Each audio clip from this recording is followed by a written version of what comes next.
আসসালামু আলাইকুম। আমি লাবণী রহমান। আমি বলতে চাচ্ছি, কোথায় আজ মুসলিম দেশগুলা? কোথায়? কেন প্রতিবাদ জানাচ্ছে না? আমরা শুধু খাবার পাঠালেই বেঁচে যাব?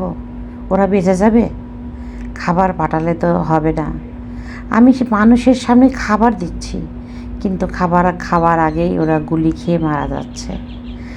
আমরা কেন পাঠাচ্ছি না সৈনিক? যারা মুসলিম দেশ আছেন তারা সৈনিক পাঠান, ওদেরকে বাঁচান, ওদেরকে যেভাবেই হোক সহযোগিতা করুন। খাদ্যর পাশাপাশি আপনারা সৈনিক পাঠান, আপনারা ঝাঁপিয়ে পড়ুন যারা ওদেরকে মারছে। কোথায় গেল সেই সৌদি আরব? সৌদি আরব কি ঘুমিয়ে আছে?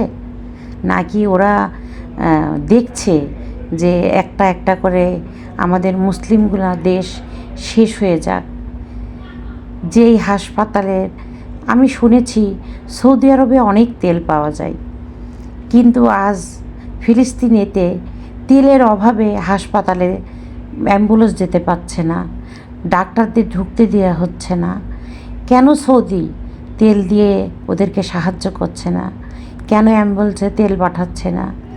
কেন ঘুমিয়ে আছে?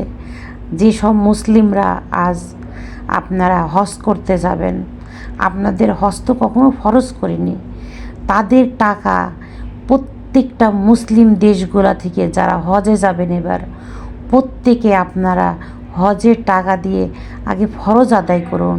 আগে আমার মুসলিম ভাইদের বোনদের বাঁচান। আপনারা যে যেখানে আছেন আপনারা ওই হজের টাকা দিয়ে ওদেরকে খাদ্য, আপনারা মুসলিম হয়েও আপনারা সেই দেশে সাহায্য, খাবার আগেই যদি আমি মারা যাই তাহলে আমাদের খাবার খাওয়াই কি পাঠার লাভ? আপনাদের সেফটির জন্য যেটা করার দরকার